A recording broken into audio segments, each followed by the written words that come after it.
মা, ও মা, আমি তো তোমার মেয়ে, তাহলে আমার শরীরের রং তোমার মতো না হয়ে এমন লাল হয়েছে কেন? লাল তো কি হয়েছে, আসলে আমি তো লাল ডিম দিয়েছিলাম, আর সেই ডিম থেকে তুই হয়েছিস। আর তোকে দেখতে ভীষণ ভালো লাগে রে। আসলে মা, কুকু কালকে আমায় জিজ্ঞেস করছিল, তাই তোমায় বললাম। ও মামা, আমাকে কিছু খেতে দাও তো, আমার যে খেলতে যেতে অনেক দেরি হয়ে যাচ্ছে। হ্যাঁ রে টুনটুন, আমি সারা দিন কাজ করে বেড়াই, আর তুই সারা দিন খেলিস। তুই যে বড় হচ্ছিস তা কোনো জ্ঞান আছে তোর? বস এখানে, আমি এক্ষুনি খেতে দিচ্ছি। তারপরে তারা দানা খায়। এভাবে তাদের মা মেয়ের দিন কাটছিল। একদিন টুনি যখন কাজ করছিল তখন সেখানে টুনটুন আসে। মা, ও মা, আমার যে খুব গরম করছে, আমি পাশে ঝর্ণা থেকে একটু চান করে আসি।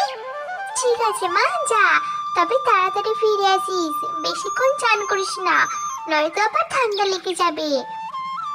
টুনটুন খুশি হয়ে ঝর্ণায় স্নান করতে থাকে। আর তখনই সেই পথ দিয়ে বনের রাজা ঈগল যাচ্ছিল। টুনটুনকে দেখে ঈগল খুব পছন্দ হয়। এত সুন্দর পাখি আমি তো কোনো দিনও দেখিনি। কে এই পাখি?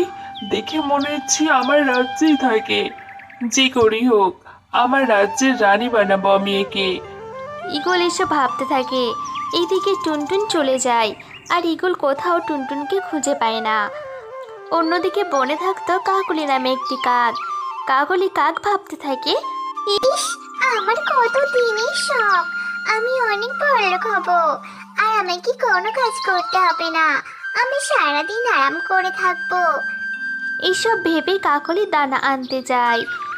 এদিকে ঈগল মহারাজ বনের সব পাখিদের একসাথে থাকতে বলে, কারণ সেখানে এক আলোচনা সভা হবে। সবাই সেখানে যেতে থাকে। তখন টুনির কাছে সুখী আসে।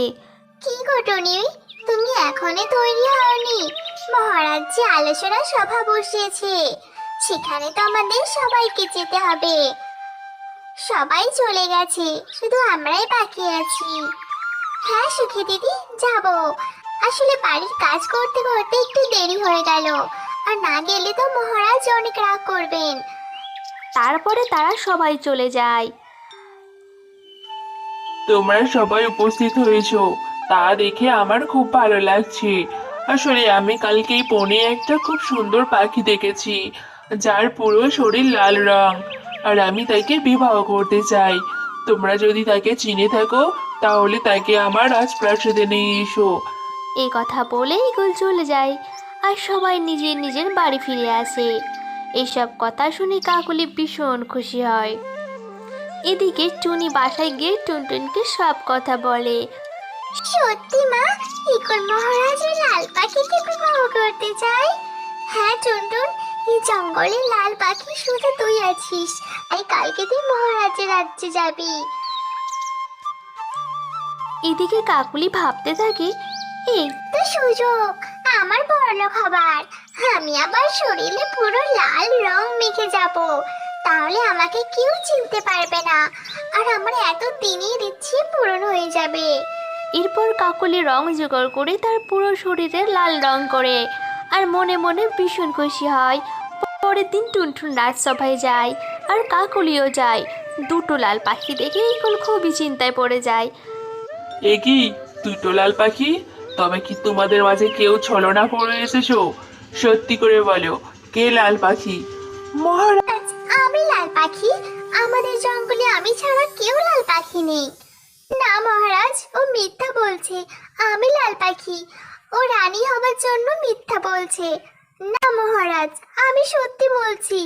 এভাবেই তাদের মাঝে ঝগড়া লেগে যায়। আরে আরে, তোমরা ঝগড়া করো না, আমি দেখছি কে আসল আর কে নকল। তারপরে ঈগল এক বালতি জল এনে তাদের গায়ে ঢেলে দেয়, আর অমনি কাকলির সব রং উঠে যায়, আর টুনটুনির গায়ে রং ওঠে না। বদমাস কাকুলি, তুই আমার সাথে ছলনা করেছিস, এখনই তুই এই জঙ্গল থেকে চলে যা, না হলে আমি তোকে বন্দি করবো খাঁচায়।